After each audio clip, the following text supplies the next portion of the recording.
Good morning.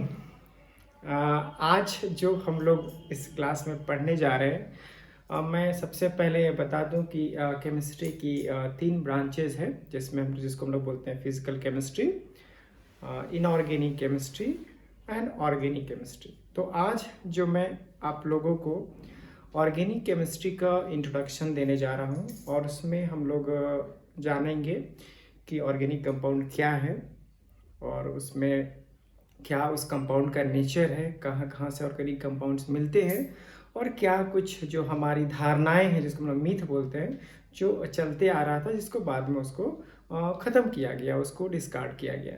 तो सबसे पहले मैं बता दूं कि ऑर्गेनिक केमिस्ट्री जो है मेनली वो है स्टडी ऑफ कार्बन कंपाउंड। मतलब कि इसमें कार्बन के बारे में पढ़ा जाता है, साथ ही साथ कार्बन से बने, जैसे कार्बन के साथ हाइड्रोजन हो गया, कार्बन के साथ नाइट्रोजन हो गया, कार्बन के साथ फास्फोरस हो गया, और भी ऑक्सीजन हो गया, जैसे और भी एटम के साथ मिलके कार्बन क्या करता है, कंपाउंड्स बनाता है। तो इसके बारे में जो हम लोग स्टडी करते हैं, कार्बन एंड कार्बन कंपाउंड्स, इसी ब्रांच ऑफ केमिस्ट्री को हम लोग बोलते हैं ऑर्गेनिक केमिस्ट्री। तो यहाँ पे सबसे पहले मैं आपको ये बताना चाहूँगा कि ये बिलीव किया गया था कि जितना भी ऑर्गेनिक कंपाउंड्स हैं वो लिविंग बीइंग से मिलता है। मतलब बोल सकते हैं कि वो आपका लिविंग थिंग से ही मिल सकता है, उसको हम लोग प्रिपेयर नहीं कर सकते थे, ऐसा विश्वास किया गया था। फॉर्मर जो इतने भी साइंटिस्ट थे उन्होंने ऐसा विश्वास किया था। लेकिन बाद में इस मिथ को, जो बहुत दिनों से चलते आ रहा था, उसको डिस्कार्ड किया गया जब फ्रेडरिक ओहलर जो केमिस्ट है, उन्होंने लैब में अमोनियम साइनेट NH4CNO, इस अमोनियम साइनेट हो गया इनऑर्गेनिक कंपाउंड NH4CNO, अमोनियम साइनेट को लेकर इन्होंने लैब में यूरिया बनाया था। क्या बनाया था? यूरिया, जो कि एक ऑर्गेनिक कंपाउंड है। ये हो गया आपका अमोनियम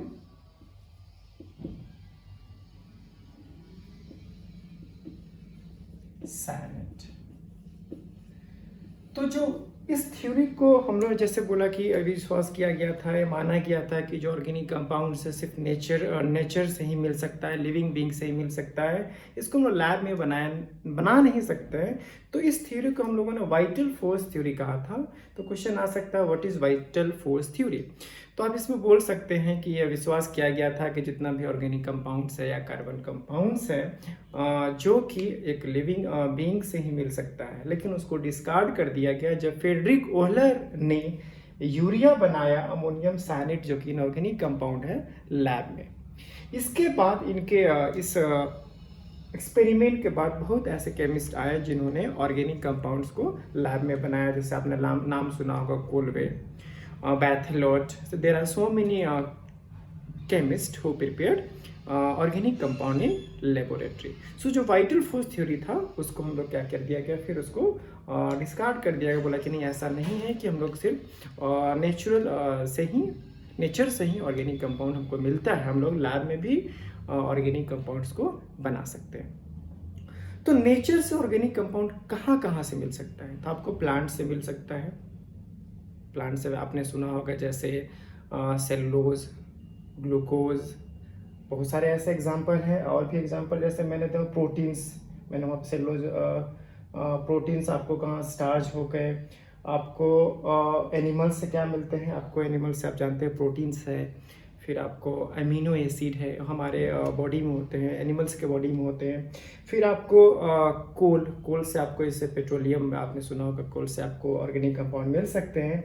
और आपको कहाँ से मिल सकते हैं? पेट्रोलियम से आपको ऑर्गेनिक कंपाउंड मिलते हैं। जैसे आपने गैसोहॉल सुना होगा, डीजल सुना है, पेट्रोल सुना है, सब क्या है? आपका ऑर्गेनिक कंपाउंड्स हैं। आपको फर्मेंटेशन एक बहुत ही कॉमन टॉपिक है, जैसे आपने इसको ऑर्गेनिक केमिस्ट्री के साथ साथ आपने बायोलॉजी के क्लास में भी आपने पढ़ा होगा। फर्मेंटेशन से भी आपको अल्कोहल बनाया जाते हैं, जो कि एक ऑर्गेनिक कंपाउंड है। इसी तरह से आप क्या कर सकते हैं, ये आप जान सकते हैं कि ये सब क्या होते हैं नेचर में, जो ऑर्गेनिक कंपाउंड हैं जो प्रेजेंट हैं। तो ये इंट्रोडक्शन हुआ।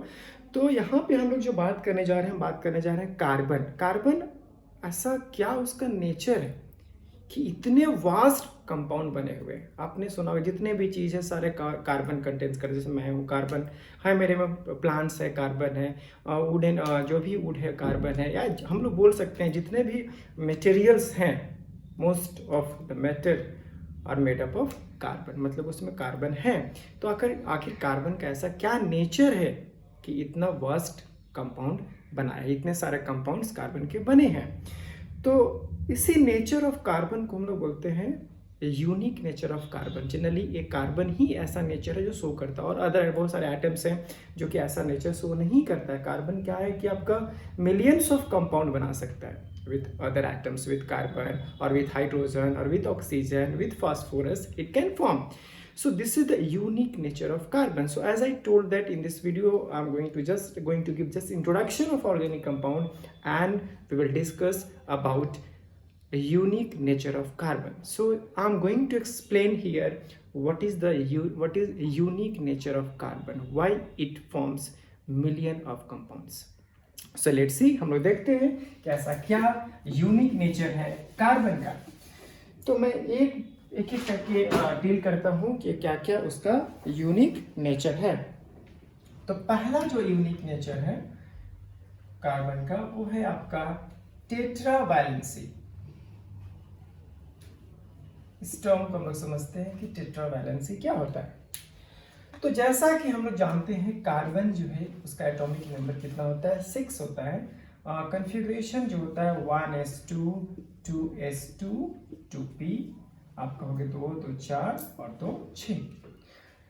मैंने आपको प्रिंसिपल में एक्सप्लेन कर चुका हूँ कि कैसे इलेक्ट्रॉनिक कन्फिग्रेशन लिखा जाता है। आप मेरे चैनल पे जाके अब वो प्रिंसिपल देख सकते हैं और इसको समझ सकते हैं। तो यहाँ पे आप देख सकते हैं क्वांटम नंबर 1 में 1 हो गया और क्वांटम नंबर 2 यहाँ पे 2 है। तो टोटल इलेक्ट्रॉन्स यहाँ पे कितने हैं, तो वैलेंस इलेक्ट्रॉन इसका हो गए, वैलेंस इलेक्ट्रॉन कितने हो गए, आप इसको दोनों को जोड़ दीजिए तो कितना हो गया, 4।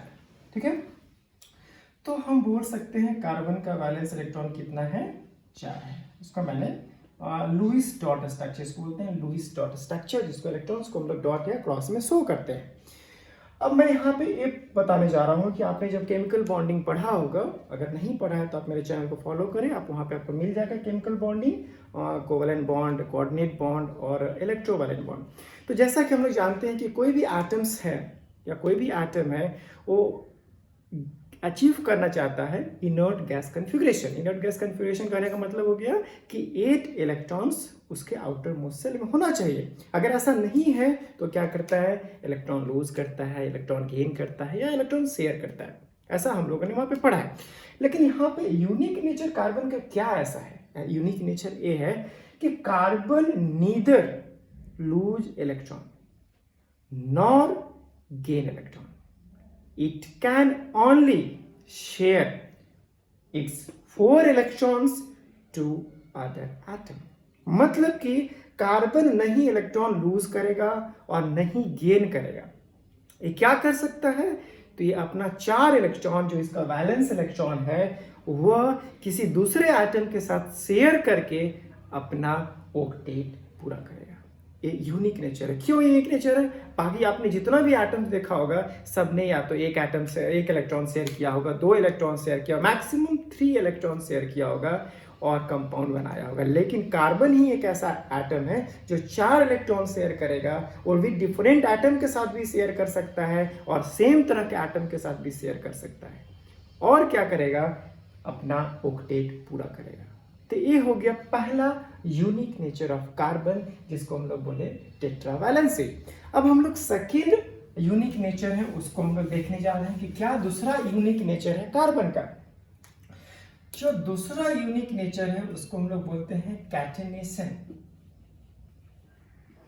कैटेनेशन क्या होता है, इसको हम लोग समझते हैं कि कैटेनेशन होता क्या है। जैसे हम लोग ऐसे समझे, अगर आप किसी स्कूल में पढ़ रहे हैं, ठीक है, आपके कितने दोस्त हैं, 2 दोस्त हैं, ठीक है, सपोज एक्स एंड वाई आपके 2 दोस्त हैं। जो वाई का दोस्त है वो दूसरे स्कूल में दोस्त बनाया है, सपोज कोई दूसरा स्कूल हो, उसका नाम कुछ भी हो, तो वाई किसके साथ बनाया, जेड के साथ दोस्ती बना किया दूसरे स्कूल के। जेड क्या हो गया, थर्ड स्कूल किसी और तीसरे स्कूल में किसी दूसरे दोस्त बनाए। इस तरह से क्या हो गया, एक चेन ऑफ फ्रेंड्स हो गया। और क्या हो गया, जितने भी स्कूल्स हैं, जितने भी हैं, ऐसा ऐसे भी ये बोल सकते हैं, फ्रेंड्स फेसबुक पे आप देखते होंगे कि भले आप किसी को जानते हो चाहे ना, लेकिन आपके फ्रेंड लिस्ट में जरूर वो होते हैं, लिंक्ड अप होते हैं। लेकिन इतना याद रखना है, फेसबुक के जो फ्रेंड होते हैं वो बस फेसबुक तक ही लिमिट होते हैं। आपके जो 10 तक के जो फ्रेंड होते हैं वही आपके उसमें भी 1% चांसेस हैं जो आपके साथ हमेशा रहेंगे। तो आपको याद रखना है, फेसबुक फ्रेंड्स बस फेसबुक तक ही लिमिट होते हैं। तो मैं उसका बात नहीं कर रहा हूँ, मैं यहाँ पे बात कर रहा हूँ कि कैटेनेशन क्या होता है। तो मैंने क्या कहा, ये लिंकेज ऑफ क्या हो गया, सीरीज ऑफ क्या बना, फ्रेंड्स। उसी तरह कार्बन का नेचर है कि वो एक कार्बन दूसरे कार्बन से लिंक होगा, दूसरा कार्बन तीसरे कार्बन से लिंक होगा। इस तरह से कार्बन जो है बहुत सारे कार्बन से क्या हो जाएगा, लिंक्ड होगा। आप बोल सकते हो वो मिलियंस ऑफ कार्बन क्या कर सकता है, लिंक्ड हो सकता है। और लिंक्ड किस तरह से हो सकता है, या सिंगल बॉन्ड बनाएगा, या डबल बॉन्ड बनाएगा, या ट्रिपल बॉन्ड बनाएगा। हम बात करें कोवेलेंट बॉन्ड का, क्योंकि कोवेलेंट बॉन्ड बनाते हैं, हम लोग पढ़े हैं कि शेयरिंग ऑफ इलेक्ट्रॉन्स, इसको बोलते हैं mutual sharing of electron by an atom with other atoms, then what type of bonds will form, that is called covalent bond. So carbon forms covalent bond. तो कार्बन्स क्या किया, millions of carbon linked हुआ by covalent bond, single covalent bond, double covalent bond और triple covalent bond, and forming a big number of carbon compounds.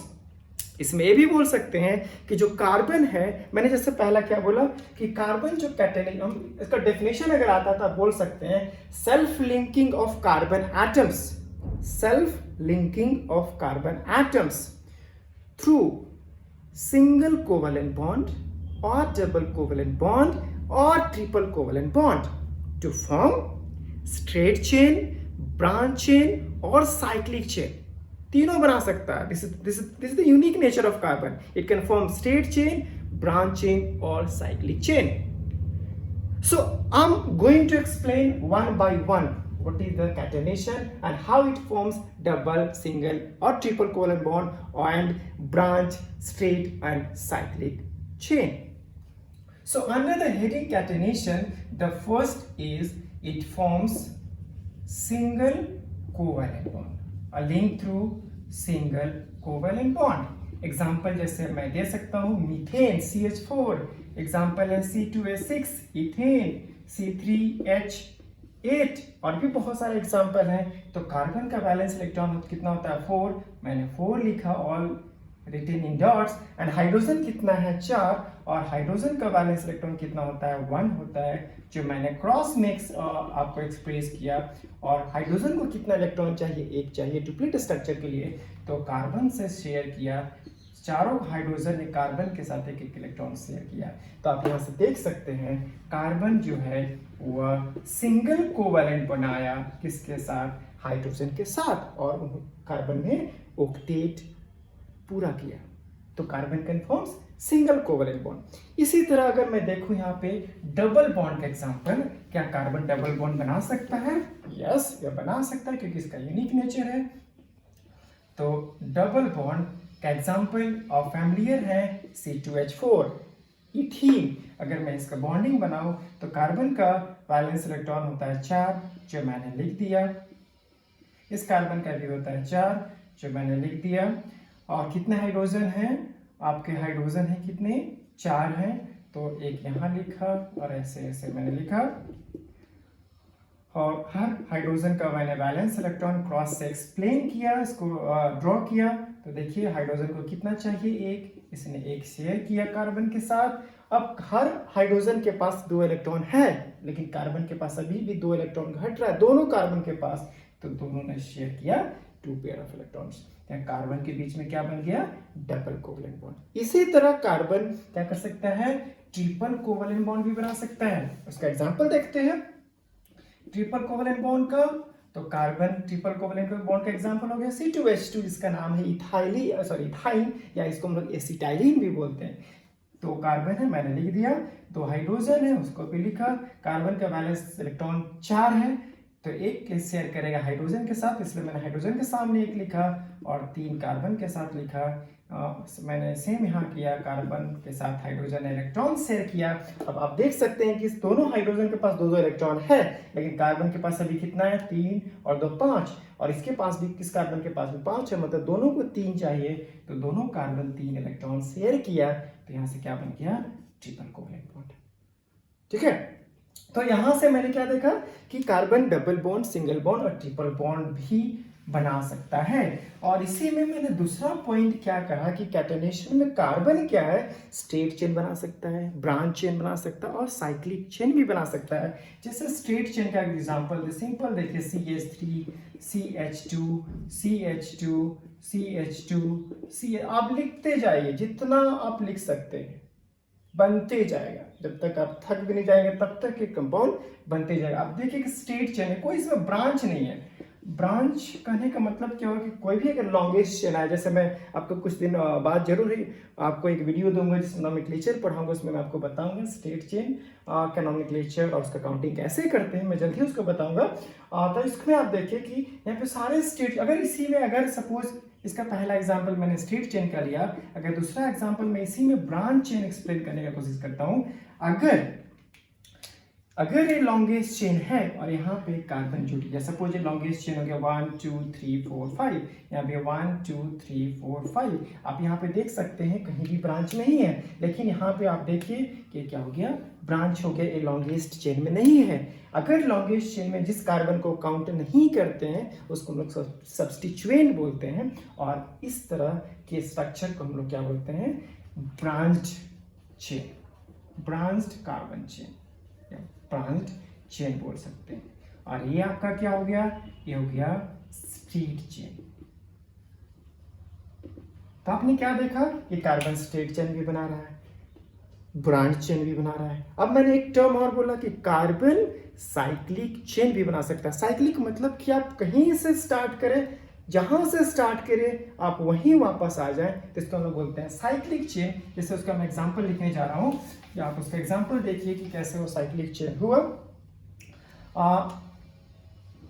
यहां से मैंने start किया, यहां तक गया, यहां तक गया, फिर यहां से CH2 गया, फिर यहां से CH2 गया, और फिर यहां से CH2 आया, और फिर जाके इससे मिल गया।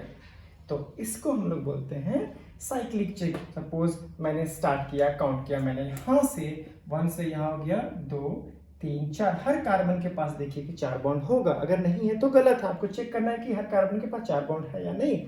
आपने 1 से स्टार्ट किया, 2 3 4 5 एंड 6, एक से स्टार्ट किया, फिर कहां पे चला गया, 1 पे। तो इस तरह से ऐसा नहीं है कि 6 ही कार्बन का साइक्लिक चेन बनेगा, आप कितना भी कार्बन का साइक्लिक चेन बना सकते हैं। तो ये जो नेचर है, ये नेचर सिर्फ कार्बन का ही है, और दूसरा कोई एटम ऐसा नेचर शो नहीं करता है। अगर आपसे यहां से क्वेश्चन पूछा जाए, सपोज कि मैं क्वेश्चन दे रहा हूं, उसमें आप देखिए क्वेश्चन आ सकता है, आपके एनसीईआरटी बुक में दिया हुआ है कि जैसे आपका क्वेश्चन आया CH3CH डबल बॉन्ड CH2CH3, इसे पूछेगा कि कितना सिंगल बॉन्ड है और कितना ट्रिपल बॉन्ड है और कितना डबल बॉन्ड है, in between carbon carbon, in between carbon hydrogen. इस तरह का क्वेश्चन आपके एनसीईआरटी में दिया हुआ है। तो मैं यहाँ पे एक्सप्लेन करता हूँ। सबसे पहले पता करते हैं कि सिग्मा, इसको सिग्मा लिखते हैं, सिग्मा CC बॉन्ड कितना है। मतलब जब भी आपने पढ़ा होगा sigma bond and pi bond, आपने नहीं पढ़ा है तो मैं इसका वीडियो जल्दी ही आपको दूंगा, अब थोड़े दिन वेट करिए, मैं सिग्मा बॉन्ड और पाई बॉन्ड का वीडियो आपको प्रोवाइड करूंगा। तो आप इसको स्ट्रक्चर ड्रॉ करिए, सबको एक्सटेंडेड फॉर्म में लिखिए, H double bond HC, H, यहाँ पे H हो गया, C हो गया, H हो गया, H हो गया, H हो गया।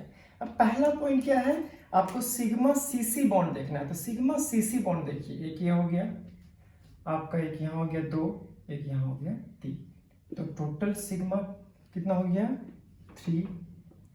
ठीक है, अब हम लोग देखते हैं sigma CH bond, sigma CH bond कितना है। आपने मैंने यहाँ पे नहीं लिखा है, यहाँ पे भी हाइड्रोजन है, अंडरस्टूड है, नहीं है मतलब वहाँ पे हाइड्रोजन है। तो आप देख लीजिए कितना बहुत सारा यहाँ पे CH बॉन्ड 1 2 3 4 5 6 7 8 9 10, तो कितना हो गए 10 हो गए।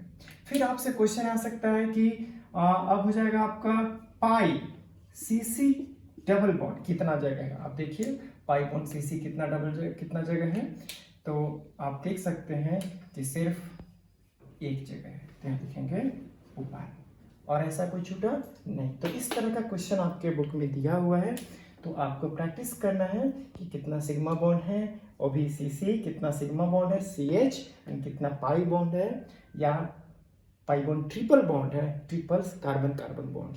तो इस तरह से एक क्वेश्चन आपको एग्जाम में दिया जाएगा। तो यहाँ पे आपका जो यूनिक नेचर ऑफ कार्बन है जो आपका ख़त्म होता है, मैं अगले वीडियो में एक्सप्लेन करूँगा कि स्टेट बोल सकते हैं कि आपका बॉन्ड को हम लोग किस किस तरह से रिप्रेजेंट करते हैं। मतलब कार्बन का साथ अगर कोई दूसरा एटम लिंक्ड है तो उसको हम लोग बॉल एंड सॉकेट मॉडल या स्टिक मॉडल, सॉरी, आपको और भी बहुत सारे रिप्रेजेंटेशन होते हैं, जैसे फिशर प्रोजेक्शन, न्यूमन प्रोजेक्शन, सॉहस प्रोजेक्शन, और हम लोग एक्सटेंड करके लिखते हैं, जैसे आपका ये एक्सटेंडेड फॉर्म हो गया, एक कंडेंस्ड फॉर्म हो गया। तो इस तरह का वीडियो में आपको नेक्स्ट वीडियो में मैं एक्सप्लेन करूँगा। तो तब तक आप इसको देखिए, समझिए, और जहाँ नहीं समझ में आए आप मुझे मेरे चैनल पे कमेंट बॉक्स में आप कमेंट करें, मैं आपको वहाँ पे आपको आंसर करूँगा। ध्यान रखें, सेफ रहें। Thank you.